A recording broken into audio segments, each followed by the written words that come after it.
Welcome back दोस्तों। तो आज मैं जा रहा हूँ एक बहुत ही खास और अनूठे मंदिर में जो कि है बदलापुर में। तो उसका सफ़र मेरा शुरू हो चुका है। तो मैं बाइक से आज जा रहा हूँ। मैंने हेलमेट लिया हुआ है। तो मैं जिस हाईवे पे जा रहा हूँ यहाँ पर काफ़ी तेज़ी से गाड़ियाँ चल रही है, तो इस बात का ध्यान रखना ज़रूरी है कि भाई हमारी सेफ्टी बहुत इंपॉर्टेंट है। तो मैं बाइक से जा रहा हूँ एंड ये जो मंदिर जा रहा हूँ बहुत ही खास मंदिर है। ये एक ऐसे कह सकते हैं कि लोग जो हमारे कुल देवता होते हैं, तो लोगों के कुल देवता का मंदिर है। तो चलिए दिखाता हूँ कि वो मंदिर कहाँ है। मंदिर मेरे सामने ही जो पहाड़ है उस पर है। तो एक बार आपको दिखाता हूँ वो कहाँ पर है और हमें वहाँ पर जाना है। तो उस तरफ पहाड़ पर जो आप दिखाई दे रहा है, इस तरफ ये दूर जो दिखाई दे रहा है ये है टेम्पल, ये है वो मंदिर जिसे यहाँ पर हम जा रहे हैं। तो ये सामने जो सड़क है, गाँव की सड़क, काफ़ी अच्छी, अभी काफ़ी अच्छे से बन गया है। काफ़ी कुछ पहले पिछले साल बन रहा था और ये अब तो बन के तैयार हो गई, तो काफ़ी स्मूथ हो गया रास्ता। नहीं तो बारिश में बहुत दिक्कत होती जाने के लिए। तो वो सामने जहाँ दिख रहे हैं उस टेम्पल हमें जाना है। तो हमें थोड़ा सीढ़ियाँ भी चढ़नी है। तो चलिए जल्दी जल्दी चलते हैं क्योंकि शाम का समय हो चुका है और जल्दी जल्दी करते हैं वरना अंधेरा ना हो जाए।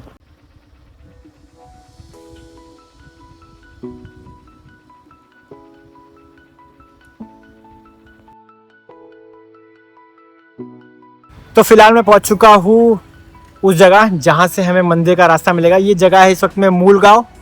तो मुझे जो यहाँ के आसपास के लोगों की, जो लोकल लोगों ने बहुत अच्छे से पता होगा, ये जगह फेमस है वड़ा पाव मिसल के लिए। तो मेरे पीछे एक वैजंती ढाबा है जो कि बहुत ही फेमस है।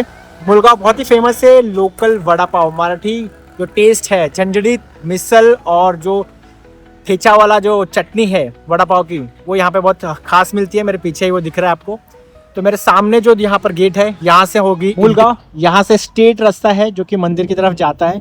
सामने बिल्डिंग बन चुकी है, पिंक कलर की दिख रही है, उसकी वजह से दिखाई नहीं दे रहा है, बट हमें स्ट्रेट रोड पकड़ के सीधा जाना है और हमें ये मंदिर यहाँ से मिल जाएगा। चलिए तो चलते हैं, आगे बढ़ते हैं।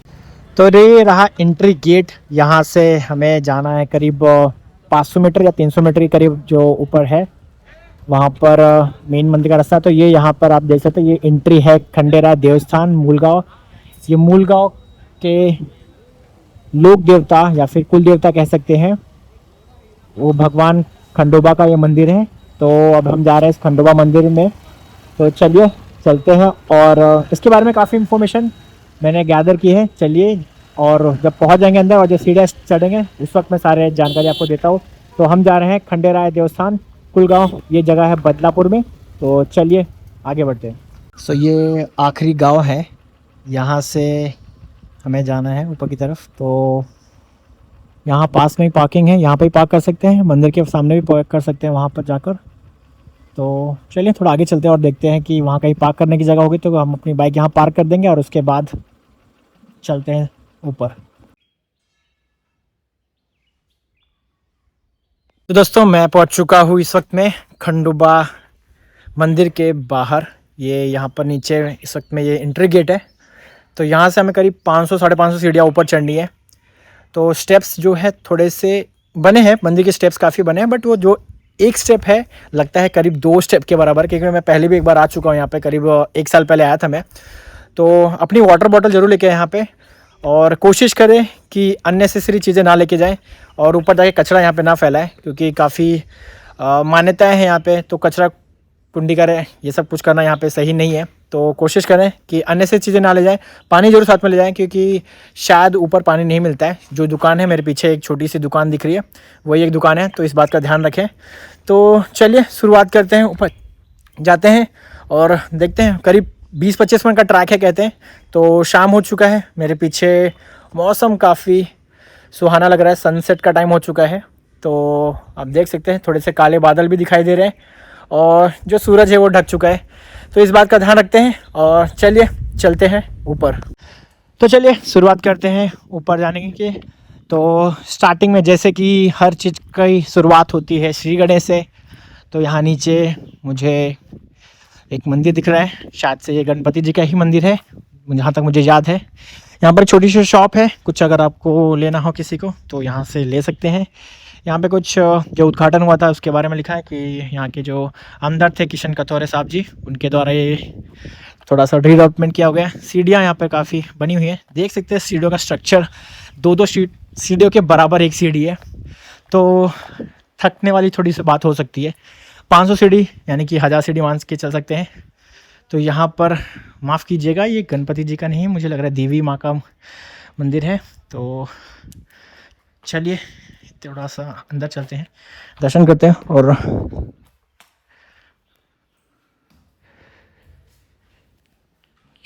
देख सकते हैं यहाँ पर फोटो दिया हुआ है, ये जो तस्वीर है यहाँ पे श्री स्वामी समर्थ भगवान जी और यहाँ पर खंडोबा जी की यह प्रतिमा फोटो जो बनाई है, इस पर आप देख सकते हैं घोड़े पर सवार और 2 राक्षसों का यहाँ पर नरसंहार करा है। इसकी स्टोरी मैं आपको बताता हूँ आगे चलकर ऊपर। तो देवी का आशीर्वाद हमने ले लिया है और चलिए देवी के आशीर्वाद के साथ ऊपर जाने की शुरुआत करते हैं। ये जो मंदिर है ये है बानुबाई का, जिनको बाणाई बाई कहते हैं या बाणाई माता जी कहते हैं, जो कि खंडोबा जी की पत्नी थी, तो उनका ये मंदिर है। चलिए इतने ही खूबसूरत नज़ारे को कैसे मिस कर सकते हैं। तो ये देखिए यहाँ पर हमारे सूर्य देवता अब यहाँ पर धीरे धीरे ढल रहे हैं, शाम हो रही है। और जहाँ तक मुझे लग रहा है कि इस खूबसूरत नज़ारे को मैं मिस नहीं कर सकता हूँ। आप देख सकते हैं ये गांव बहुत ही प्यारा लग रहा है। सिटी से दूर ऐसी जगहों में आना खुद में एक अद्भुत अनुभव है जो कि मैं कर रहा हूँ।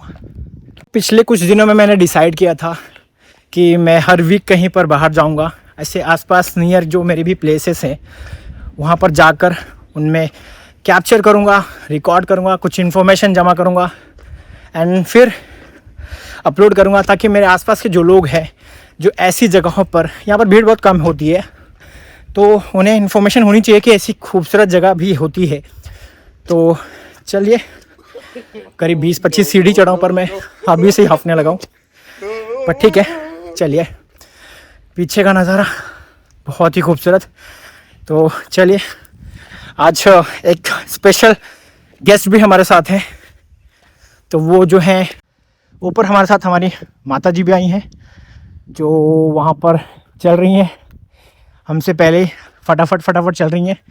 चलिए भगवान थोड़ी सी ताकत हमें भी दे तो हम भी उसी तरीके से तेज़ी से चले फटाफट। चलिए अभी सिर्फ अराउंड 50-60 सीढ़ी हुई है, पर मेरी हालत अभी से ख़राब हो गई। और ठीक है चलिए ऐसे ही आगे बढ़ते रहते हैं, कुछ ही देर में शायद ऊपर पहुंच जाए। तो एक चलिए इसके साथ में मैं कुछ इन्फॉर्मेशन आपको देता हूँ मंदिर के बारे में। मंदिर जो ये है ये बदलापुर में है। तो बदलापुर से आप ऑटो करके, आई थिंक शेयरिंग ऑटो तो नहीं मिलता है, आपको रिज़र्व करके ही आना होगा। 6-7 किलोमीटर अंदर है, उससे ज़्यादा ही होगा। एंड इस जगह का नाम है कुलगांव। यहाँ का वड़ा पाव बहुत फेमस है, न्यूज़ में भी काफ़ी आया था बहुत साल पहले। सो देखिए ये इतना ब्यूटीफुल नज़ारा है। तो सोचिए कि ये इस वक्त में अभी बारिश हुई नहीं है पूरी तरीके से, और शायद एक ही बारिश हुई है, ज़्यादा बारिश हुई नहीं है। तो ये जो ग्रीनरी है, जो लस ग्रीनरी दिख रही है इस वक्त में, सोचिए जब बारिश होगी सो क्या नज़ारा होगा इस जगह का।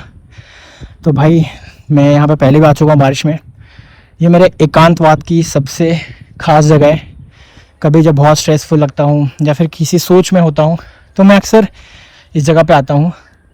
एंड ये नहीं कहूँगा कि सॉल्यूशन मिलता है, पर हाँ कुछ तो ज़रूर लेके आता हूँ जिसका मुझे बहुत वक्त से इंतज़ार हुआ होता है और जिसकी मैं तलाश में होता हूँ। तो कहते हैं कि जब हम शांत होकर खुद से बात करते हैं तो अक्सर हमें सॉल्यूशन मिल ही जाते हैं। चलिए आगे चलते हैं, क्योंकि बहुत सारी सीढ़ियाँ हैं, देखिए छोटे बच्चे भी चल रहे हैं। सीढ़ियाँ बहुत, स्टेप्स जो हैं काफ़ी बड़े हैं, तो एक सीढ़ी पर आपको 2 बार पैर रखना पड़ता है। एंड 500 सीढ़ी काउंटेड है, मुझे लगता है कि अराउंड 1000 या 1200 स्टेप्स हैं। तो और ये स्ट्रेट चढ़ाई है तो इसलिए और भी थोड़ा सा मुश्किल होता है। चलिए फाइनली 250 सीढ़ी 500 से 250 सीढ़ी हो चुकी है। ये है 250 सीढ़ियाँ, और सूर्य देवता की बहुत सारी गर्मी मेरे अंदर मुझे पसीने से पूरा भिगा दिया है, पूरी टी शर्ट मेरी भीग चुकी है। एंड भाई सांस बहुत फूल रही है। और मैंने अपने साथ मेरा वाटर बॉटल लिया है, बीच बीच में अगर मुझे प्यास लगती है तो पीने के लिए। और मैंने ध्यान रखा है कि मेरा पर्सनल वाटर बॉटल लिया है, कोई प्लास्टिक की बॉटल नहीं है। तो रिफ़िल करके मैं कहीं भी जाता हूँ तो उसको लेके जाता हूँ एंड रिफ़िल करता हूँ फिर से, ताकि कचरा कम हो। इस बात का ध्यान जो रखना चाहिए। चलते 350 काउंट हो चुका है। छोटे छोटे से बच्चे, जय मल्हार, जय मल्हार, जय मल्हार। सो मम्मी की हालत ख़राब हो चुकी है, बट फिर भी पूरी शक्ति के साथ में चढ़ रही हैं बिना रुके तक। पहले मेरे से आगे थे, यहाँ पीछे हो गई धीरे धीरे, पर फिर भी मानना पड़ेगा।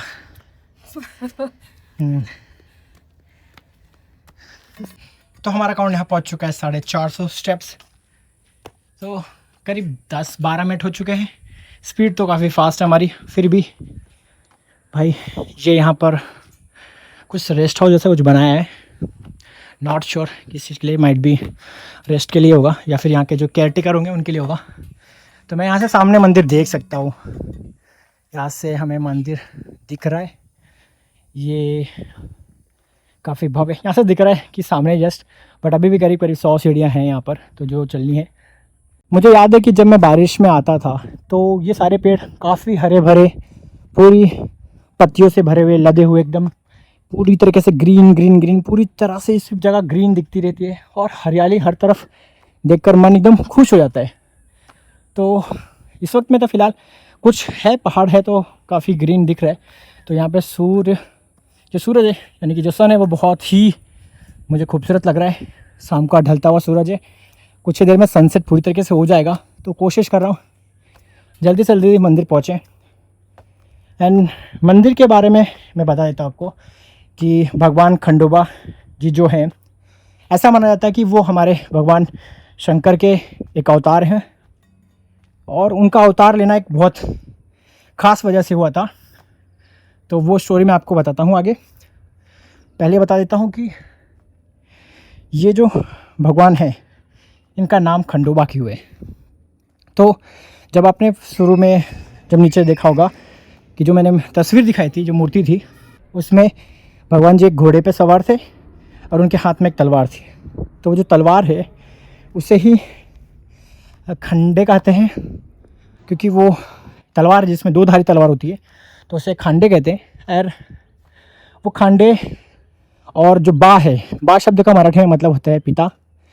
तो ये हमारे लिए कह सकते हैं कि ये 2 धारी तलवार वाले पिता हैं, या फिर हमारे संरक्षक हैं।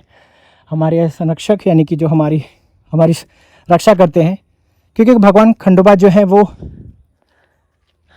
किसानों के, पशुपालन करने वाले चरवाहों के, और यहाँ के जो भी शिकारी या फिर जो भी जनजाति यहाँ जीव रहते हैं उन सब के देवता हैं। इसीलिए उन्हें यहाँ का संरक्षक भी कहा जाता है, यानी कि वो यहाँ के सेवियर भी हैं। यहाँ पे लोगों की सुरक्षा का भार ये उनके दायित्व, उनका जो दायित्व है ऐसा माना जाता है। तो लोग काफ़ी इन पर श्रद्धा रखते हैं। और आखिरी 20-25 सीढ़ियाँ और हम मंदिर के एकदम सामने पहुँच चुके हैं। मंदिर दिखने में काफ़ी खूबसूरत है, आप देख सकते हो। काफ़ी कलरफुल मंदिर है, काफ़ी काम मतलब अलग अलग कलर से इसको डेकोरेट किया है यहाँ के लोगों ने काफ़ी अच्छी तरीके से। और ख़ास बात है कि यहाँ पे काफ़ी क्लीन है मंदिर, तो लोगों ने अच्छा तरीके से लिखा है। तो देख सकते हैं आप, यहाँ पर लिखा हुआ है श्री क्षेत्र खंडेराय देवस्थान। तो जब भी आप मंदिर के पास में जाएँ एक नारा जरूर लगाए, येलकोट जय मल्हार। तो जय मल्हार, इसके पीछे भी एक कहानी है, वो भी मैं आपको बताता हूँ। तो चलिए पहले मंदिर को दर्शन कर लेते हैं। ये मंदिर के पास में यहाँ पर सनसेट हो रहा है एंड यहाँ से जो नज़ारा आप देख सकते हो दूर दूर तक, इतना खूबसूरत। ये मंदिर का मेन एंट्री द्वार है, जहाँ पर आप नीचे देख सकते हैं एक कछुआ है और यहाँ पर हमारे नंदी जी हैं जो कि अक्सर शिव जी के सेवादार माने जाते हैं। तो जस्ट जैसे कि हमें बताया गया और हमें पता है कि खंडोबा जी भगवान जो है वो शिव जी का अवतार है, इसलिए यहाँ पर आप देख सकते हैं कि यहाँ पर एक नंदी जी भी आपको दिखाई दे रहे हैं। तो चलिए अंदर मंदिर के चलते हैं और दर्शन लेते हैं, उसके बाद बाकी की इन्फॉर्मेशन जानकारी आपको देते हैं। ये है भगवान खंडेरा जी, तो इन्हें तो कहिए येलकोट येलकोट जय मल्हार। तो जय मल्हार के घोष के साथ तो ये हमारे भगवान जी, इनके मैं सत सत नमन करता हूँ और भगवान से कृपा करता हूँ कि इस दुनिया में, इस विश्व में शांति बनाए, लोगों का कल्याण इसी प्रकार करते रहें। भगवान की प्रतिमाएं आप देख सकते हैं, यहाँ पे एक सफ़ेद घोड़ा है, उनके हाथ में एक तलवार है, तो यहाँ पर एक त्रिशूल भी है क्योंकि भगवान शिव के अवतार हैं। तो आप यहाँ पे देख सकते हैं, यहाँ पर एक त्रिशूल भी लगाया हुआ है और घोड़े की भी कहानी है। और ये देख सकते हैं, ये है पीछे जो आप प्रतिमा देख रहे हैं, ये है पुणे की जेजुरी जो स्थान है वहाँ के मंदिर। तो यहाँ पे ये वहाँ पर पुणे पे इस प्रकार मूर्ति है और ये पूरा मंदिर है। कभी मौका मिलेगा तो मैं ज़रूर एक बार जाऊँगा और वहाँ पर भी वहाँ की सारी इन्फॉर्मेशन मैं आपको दूँगा। तो जो स्टोरियाँ हैं, जो कहानी है, जो मान्यताएँ हैं, मैं आपको यहाँ पे बताता हूँ कि इस सफ़ेद घोड़े के पीछे और भगवान के अवतार लेने के पीछे क्या कहानी है।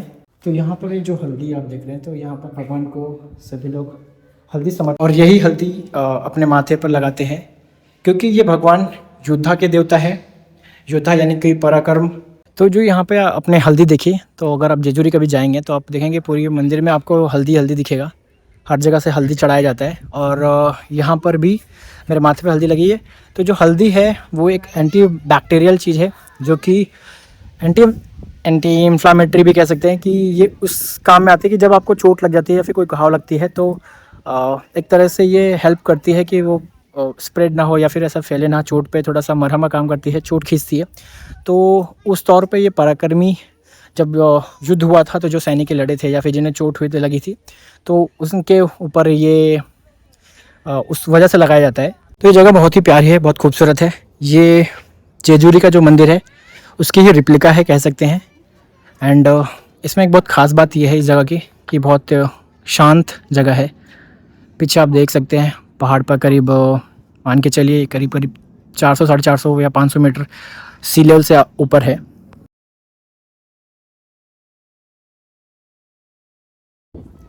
तो यहाँ पर सूरज डूब रहा है, काफ़ी शांत और हवाएं चल रही है।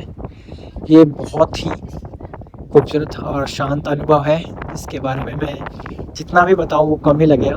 हवाएं चल रही है, आप हवाओं को महसूस कर सकते हैं और ये सूरज यहाँ पर डल रहा है।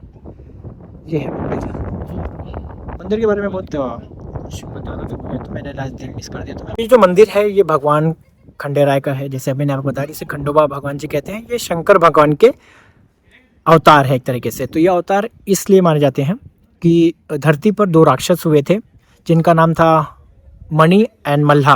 तो ये जो 2 राक्षस है, इन्होंने तपस्या करके भगवान ब्रह्मा जी से उन्होंने वरदान ले लिया था कि इन्हें कोई पराजय नहीं कर सके, उन्हें कोई हरा नहीं सके। तो ये एक मान्यता है, स्टोरी है, तो जो मुझे बताया गया। तो उस स्टोरी के अनुसार कि दोनों जो राक्षस है वो, जैसे कि इनके हमेशा एक राक्षस प्रवृत्ति होती है कि उनकी आदत होती है कि जैसे ही उन्हें कोई ताकत मिल जाती है तो वो अक्सर चालू हो जाते हैं अपना भ्रष्टाचार, यानी कि जो भी है लोगों को तकलीफ देना, लोगों को तड़पाना, मारना, ये सब चालू हो जाता है। तो अक्सर भगवान का भी काम है कि जब जब अत्याचार बढ़ता है तो भगवान धरती पे जरूर आते हैं। तो उसी तरीके से ये मणि और मल्लाह काफ़ी ज़्यादा अत्याचार कर रहे थे धरती पे।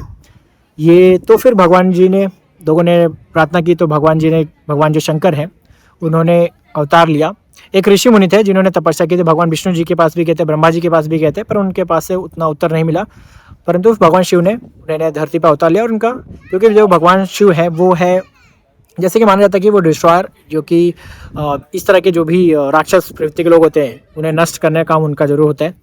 तो उन्होंने फिर अवतार लिया मार्तंड भगवान का। तो ये जो मार्तंड भगवान है यही खंडोबा जी हैं, जिन्हें मार्तंड भगवान भी कहा जाता है। तो इन्होंने धरती पर अवतार लिया और काफ़ी दिन, 6 दिन तक इनकी लड़ाई चली उन राक्षसों के साथ में, और दोनों को उन्होंने पराजित कर दिया। तो जब पराजित कर दिया तो फिर वहाँ पर जो 2 राक्षस है मणि और मल्हा, तो मणि ने भगवान से हारने के बाद कहा कि भगवान मुझे आपसे आश्रय चाहिए। तो जैसे कि आपने भगवान गणपति जी के बारे में भी सुना होगा कि जो मूषक है वो पहले एक राक्षस था जो कि बदल जाता है, उसी प्रकार जो मणि है राक्षस, उसने भी भगवान से कहा कि मुझे आश्रय दीजिए। तो भगवान ने दया दिखाकर उसे कहा कि ठीक है, और उसे जो सफ़ेद घोड़ा आपने देखा जिस पर भगवान खंडेराय अवतार जो इस पर बैठे थे, वो जो घोड़ा है वो मणि है ऐसा माना जाता है। ऐसा कहता है क्योंकि वो इच्छा शक्ति थी, वो हंस के हारने के बाद में। परंतु जो मल्लाह था वो फिर भी भगवान पर आक्रमण करने की कोशिश करता है, जो आखिरी समय होता है तभी भी। तो फिर जब आक्रमण करता है वो फिर से पराजित हो जाता है, और तब वो फिर हारने के बाद वो कहता है कि भगवान मैं हार चुका हूँ, तो मैं चाहता हूँ कि मैं आपसे जुड़ा रहना चाहता हूँ, भविष्य में भी आपके साथ में जुड़ा रहना चाहता हूँ। तो भगवान कहते हैं ठीक है, उसे आशीर्वाद देते हैं और कहते हैं ठीक है, जब जब मेरा नाम लिया जाएगा तो तेरा भी नाम लिया जाएगा। इसीलिए जो मैंने जय घोष जो स्टार्टिंग में लगाया था, जेलकोट जेलकोट जय मल्हार, तो जो जो मल्हा है, जो मल्हार है, यानी कि मल्लाह को हराने वाला या फिर मल्हार, ये जो कोट है ये है उस मल्लाह के लिए।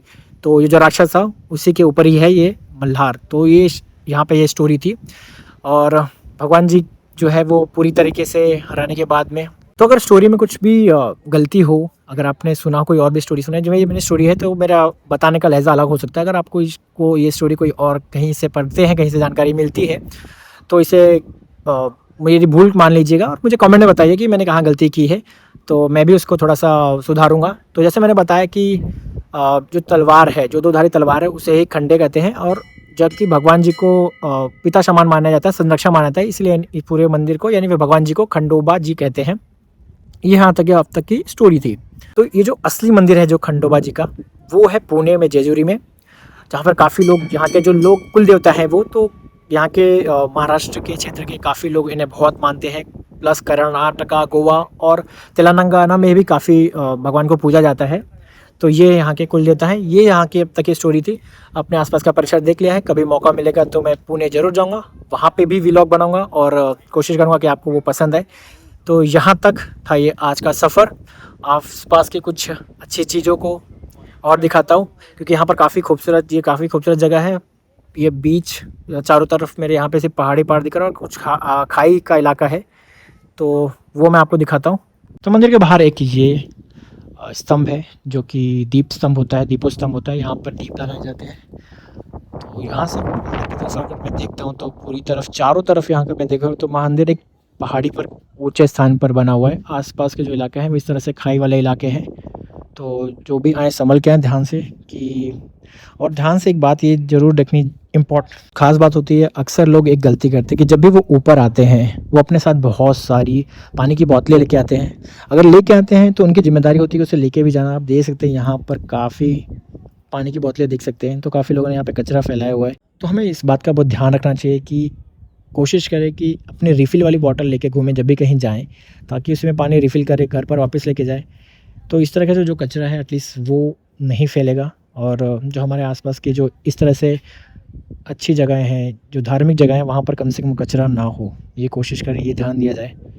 पहाड़ों के बीच में आप यहाँ से देख सकते हैं, अगर आपको दिख रहा होगा तो सामने जो पहाड़ दिख रहा है, यहाँ से दिख रहा है मलंगढ़, जिसे आजीवलंग भी कहते हैं। मलंगढ़ क्षेत्र का नाम है। यहाँ से मलंगढ़ की पहाड़ियाँ दिखती है। इस तरफ और भी कुछ पहाड़ियाँ हैं, मुरबाड़ का इलाका है। इस तरफ आर्वी डैम है जो कि मैंने आपको दिखाया था। इस तरफ के क्षेत्र में काफ़ी खूबसूरत देख सकते हैं, कितने खूबसूरत फूल दिख रहे हैं मुझे। सफ़ेद कलर की जो फूल है, काफ़ी अच्छी खुशबू आ रही है उनकी, काफ़ी सुगंधित, यानी कि काफ़ी अच्छा ऑरा है पूरी तरीके से इस जगह का। तो वाइब तो बहुत अच्छी है। अगर एक बार मौका मिले तो ज़रूर आना चाहिए। मंदिर में दर्शन के साथ साथ में आपका जो मन है वो पूरी तरीके से कह सकते हैं कि साफ हो जाएगा, क्लियर कह सकते हैं कि पूरी तरह से अगर आप किसी तरह का ऐसा केओस चल रहा है माइंड में, तो वो स्थिर हो जाएगा, शांत हो जाएगा मन। तो जिसे बहुत शांत जगह पसंद है, जिसे ऐसी जगह पसंद है जहाँ शोर ना हो, सिटी से थोड़ा दूर हो, तो वन डे ट्रिप के लिए या फिर कुछ घंटों के लिए आप इस जगह पे ज़रूर आ सकते हैं। दोपहर के वक्त में तो काफ़ी ज़्यादा धूप थी, तो मैं बस ये कहूँगा शाम के वक्त में आ सकते हैं या फिर सुबह सुबह आ सकते हैं। सामने वहाँ पर देख सकते हैं, वो वहाँ पर दिखाई देगा आपको, नदी है वहाँ पर, तो काफ़ी साफ दिख नहीं रही है, बट वहाँ पर है उल्लास नदी, जहाँ पर है बारवी डैम। तो ये इस क्षेत्र का विवरण है या फिर डिस्क्रिप्शन इस जगह का। पर मुझे जो सबसे ज़्यादा पसंद है वो है ये चीज़ें, यहाँ के जो पेड़ पौधे होते हैं, ये जो फूल पत्तियाँ हैं, ये बहुत ही खूबसूरत है। जब तो मंदिर के पास में ये खास जगह है जो कि मुझे सबसे ज़्यादा पसंद है। ये एक स्टोन है, मैं रिकमेंड नहीं करता हूँ कि यहाँ पे आके बैठे, आपको सजेस्ट भी नहीं करता हूँ कि यहाँ पे आके बैठे। ये स्टेप्स बने, यहीं पर आके बैठिए बस हो गया, क्योंकि यहाँ पे जो लिमिटेशन दी है, जो बाउंड्रीज दी है, उसको फॉलो करना बहुत इंपॉर्टेंट है। तो अगर आप कभी किसी केओस से गुजर रहे हैं, किसी तरह का स्ट्रेस से गुजर रहे हैं, तो एक बार इस जगह पे ज़रूर आएँ, खुद को फील करें, खुद को समझें, खुद को जानें, क्योंकि वो सबसे इम्पोर्टेंट चीज़ है। जब आप यहाँ पे आएंगे, अकेले आएंगे, तो एक बात ये है कि आप खुद को जानेंगे, खुद से बातें करेंगे, और बहुत सारे जो मन में उलझने चल रहे हैं, मन में बहुत सारे सवाल हैं, उनका जवाब आपको यहाँ पे मिलेगा। तो मैं आपको यही एडवाइस करूँगा। सो आखिर में बस इतना ही कहना चाहेंगे कि जब भी मौका मिले, एक बार बदलापुर से शेयरिंग ऑटो या फिर जैसे भी मौका मिले, 6.5-5 किलोमीटर का कुछ डिस्टेंस है, 8-10 किलोमीटर भी हो सकते हैं, अप्रॉक्स मुझे नहीं पता है, बट मैं जहाँ से आया हूँ वहाँ से 7-8 किलोमीटर का डिस्टेंस है। तो बाइक से, क्योंकि यहाँ पर शेयरिंग ऑटो मिलना मुश्किल है, तो आप आराम से यहाँ पर आ सकते हैं। एक बार ज़रूर आना, क्योंकि अगर शाम के वक्त अगर आप यहाँ पे आते हैं, तो जो जगह है वो पूरी तरीके से हरियाली से भरी है। अगर बारिश में आते हैं तो और भी अच्छी बात है, क्योंकि पूरी तरीके से ग्रीनरी एरिया होगा। हल्की बारिश में तो और भी सुहाना लगता है यहाँ पर। शाम का मौसम बहुत ही सुहाना है, मुझे बहुत ही पसंद आया। और अब यहाँ से मैं निकलता हूँ, क्योंकि अंधेरा होने के बाद में यहाँ पे ज़्यादा लाइट्स नहीं है शायद से, तो निकलते हैं और घर पहुँचते हैं। क्योंकि रास्ते में एक ख़ास जगह है जहाँ पर वड़ा पाव बहुत फेमस है, मुलगांव, जहाँ के लोकल जो वड़ा पाव है उसको खाना नहीं भूल सकता हूँ। तो चलिए वड़ा पाव खाते हैं और निकलते हैं घर के लिए। तो आज का दिन यहीं पे समाप्त होता है और यहाँ पे हमारी सफल यात्रा होती है इस सुहाने नज़ारे के साथ में। अब हम निकल पड़े हैं अपने घर के लिए। तो मौका मिलेगा तो एक बार फिर से आएंगे यहाँ पर, जब बारिश काफ़ी तेज़ होगी। बारिश में ये जगह कुछ अलग ही होती है, और उसे ना दिखाना ये आपके साथ में थोड़ा सा अन्याय हो सकता है। तो इस चीज़ को मैं ध्यान रखूँगा और ज़रूर आपको बारिश में लेके आऊँगा। तो अभी ट्राई कीजिए, कमेंट कीजिए, मुझे बताइए कि अगर आप आना चाहते हो तो कमेंट कर दीजिएगा। तो कभी मौका मिलेगा तो साथ में आएंगे इस जगह पर। एंड इस जगह की तो भाई बात ही निराली है, क्योंकि अगर आप ट्रैकिंग करना पसंद करते हो, साथ में थोड़े धार्मिक भी हो, तो फिर इस जगह पर आना आपका अनिवार्य बन जाता है, आना ज़रूरी है आपका। तो मैं तो यही मानता हूँ कि एक साथ दोनों चीज़ हो रही है, आपको आपके मन की शांति भी मिल जा रही है, प्लस आपके सेहत को भी थोड़ी सी चुस्ती तंदुरुस्ती मिल जा रही है। तो जितने भी ट्रैकर्स हैं और जितने भी ट्रैकिंग करना पसंद करते हैं या फिर शुरुआत करना चाहते हैं, ये एक स्मॉल सा छोटा सा ट्रैक भी बोल सकते हैं, तो यहाँ पे अगर आप आते हो तो मज़ा आ जाएगा आपको। तो आपका एक साथ दोनों काम हो जाएगा। अपने फैमिली वाले को लेके आएंगे तो उन्हें भी काफ़ी मज़ा आएगा। छोटे बच्चों को लेके आइए, अपने इतिहास के बारे में बताइए, अपने लोगों को बताइए कि आपके यहाँ पर जो कुल देवता है, जो महाराष्ट्र के कुल देवता हो हैं, तो उनके बारे में बताइए। और कोशिश करिए कि इसी तरीके से हमें फॉलो करिए और हमारे इन्फॉर्मेशन को शेयर कीजिए और चैनल को सब्सक्राइब जरूर कीजिए। तो मेरा आज का दिन बहुत ही अच्छा गया और उम्मीद करता हूँ कि ऐसे ही फिर अगले हफ्ते में या फिर जब भी मुझे मौका मिले, क्योंकि एक वर्किंग प्रोफेशनल के लिए थोड़ा सा मुश्किल हो जाता है कि आप हर दिन ट्रैवल करें, पर जब भी मुझे मौका मिलता है मैं ऐसे किसी जगह पे जाता हूँ। पहले मैं व्लॉग्स नहीं बनाता था, पर अब मैं कोशिश कर रहा हूँ, क्योंकि ये सिर्फ और सिर्फ किसी तरीके से कंटेंट क्रिएटर बनने की कोई ख्वाहिश नहीं है, कोई रुचि नहीं है। हाँ, पर मेरी मेमोरीज़ के लिए और फ्यूचर में अगर मैं कभी देखूँ खुद को, तो मैं ये पाऊँ कि हाँ, मैंने अपने लाइफ में कुछ एक्सप्लोर किया है, कुछ देखा है। वैसे तो मैंने काफ़ी कुछ देखा है, इंडिया काफ़ी घूम चुका हूँ मैं, कभी मैंने व्लॉग नहीं बनाया, पर अब मैं जब रिपीट कर रहा हूँ, सारी जगह देख चुका हूँ, तो मुझे कुछ जानकारियाँ जब मिल चुकी हैं, तो मुझे लगता है कि अब वीडियो बनाना चाहिए। थोड़ी जानकारी के साथ में कुछ ऊपर नीचे होगा तो लोग सपोर्ट करते हैं, लोग बताते हैं कि भाई ये गलत है, ये तो आपने गलत कहा। तो इस चीज़ का ध्यान रखते हुए नेक्स्ट टाइम कोई नई जगह और नए वीडियो के साथ में ज़रूर मिलते हैं। चलिए फिलहाल तो अभी पहुँचते हैं, कैसे कैसे नीचे उतरते हैं, क्योंकि अभी 500 सीढ़ियाँ नीचे उतरनी है और नीचे उतरना है। उसके बाद एक खास जगह है जो बताया था आपको, मेरी फेवरेट में से एक जगह है मुलगांव का वड़ा पाव। तो आपको भी कभी मौका मिले, आप 12वीं टाइम घूमने आए बारिश में, जो लोग जानते हैं और आना चाहें और या फिर आते होंगे, उन्हें ज़रूर पता होगा मुलगांव के बारे में। तो मुलगांव का वड़ा पाव बहुत फेमस है, उसे ज़रूर खाएंगे। तो चलिए वहाँ पहुँचते हैं और पहुंचकर स्वाद लेते हैं मूलगांव के वड़ा पाव का। चलिए, हमारे साथ ये डॉगेश भाई भी उतर रहे लग रहा मुझे। तो डॉगेश भाई जान दो भाई, चुपचाप जा रहे हैं, मैं भी चुपचाप जाता हूँ वरना लफड़ा हो सकता है। तो लफड़ा ऑन रोडिंग नहीं करना है, चुपचाप से उतरते। दिक्कत चढ़ने में करनी पड़ती है, उतनी ही मशक्क़त मुझे लगता है उतरने में भी करनी पड़ती है। काफ थोड़े से दुखने लगे हैं। हाँ चलिए चलते हैं। इस नज़ारे को कैसे भूल सकते हैं, इसके बारे में जितना बताया जाए उतना कम लगता है मुझे। अभी तक तो एक थे, अभी 2 हो गए। अपने बिस्किट भी नहीं लाया है, वरना डॉगेश भाई को जरूर देते थे। तो एक स्टोरी है, थोड़ी सी इंटरेस्टिंग लगे शायद आपको। ऐसा माना जाता है कि पांडव स्वर्ग के तरफ जा रहे थे तो उनके साथ एक कुत्ता भी जा रहा था। एंड लास्ट में मालूम पड़ता है कि सब मर जाते हैं, कुत्ता और युधिष्ठिर बच जाते हैं। तो जो कुत्ता होता है वो यमराज होता है। तो मेरे पीछे 2 कुत्ते आ रहे हैं, यानी कि डॉगेश भाई आ रहे हैं। तो भाई ऐसा नहीं होना चाहिए कि यमराज है, बट ठीक है, मज़ा कर रहा हूँ। बट अच्छा है, मेरी सेफ्टी के लिए भी। काट वाट तो नहीं रहे, बट कोई दूसरा जानवर हो तो इन्फॉर्म करते रहते हैं अक्सर डॉग्स। कुछ चीता या फिर कोई दूसरा, चीता कह रहा हूँ, कोई अगर कोई जानवर यहाँ पे दिखता है आसपास तो भौंक के थोड़ा सा अलर्ट कर देते हैं। बहुत हेल्पफुल है ऐसे चीज़ें।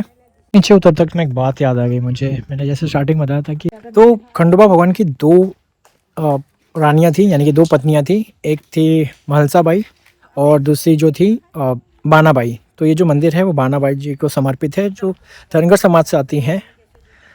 तो ये इन्फॉर्मेशन अब तक यहाँ थी। मैं काफ़ी नीचे उतर चुका और मैं यहाँ पे नीचे फाइनली उतर चुका पूरी तरीके से। तो अब यहाँ से हमारी यात्रा यहाँ पे आके सफ़र होती है और यहाँ पे समाप्त भी होती है। तो यहाँ पर आपको धन्यवाद का बोर्ड दिख रहा है और यहाँ से अब हम चलते हैं घर की तरफ अपने। काफ़ी लोग यहाँ पर आए थे और जैसे जैसे शाम हो रही है लोग यहाँ से निकल रहे हैं। यहाँ पर देख सकते हैं यहाँ पर खेती हो रही है, ये खेत भी है लोगों के यहाँ पर। ये सोने का पत्ता है, सोनिया पत्ता, दशहरे के दिन दिया जाता है वाला पत्ता है ये था हमारा अब तक का ब्लॉग और ये आज का ब्लॉग। अगर आपको पसंद आया हुआ तो पसंद किए हैं तो ज़रूर इसको शेयर कीजिए, लोगों को बताइए और कोशिश करिए कि यहाँ पर ज़रूर आएँ एक बार।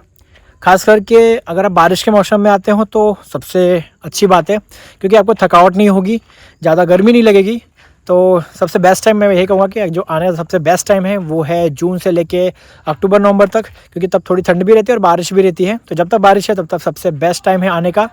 और बाकी यहाँ पर ज़्यादा सुविधाएं नहीं है, तो बस मैं इतना ही कहूँगा कि थोड़ा सा अपने खाने पीने की चीज़ें लेके आइए। साथ में है छोटी छोटी दुकानें हैं, या फिर आपको जो मेन रोड था वहाँ पर आपको कुछ चीज़ें मिल जाएंगी। खाने की दुकानें हैं जो काफ़ी बाहर की तरफ है, एकदम पास में मंदिर कुछ नहीं है। तो यहाँ पर हमारा व्लॉग ख़त्म होता है। तो चलिए मिलते हैं अगले किसी वीडियो में। धन्यवाद दोस्तों। वड़ा पाव बहुत ही फेमस है, इवन न्यूज़पेपर महाराष्ट्र टाइम्स से भी आया था। मैं आपको उसका आर्टिकल दिखा सकता हूँ यहाँ पे।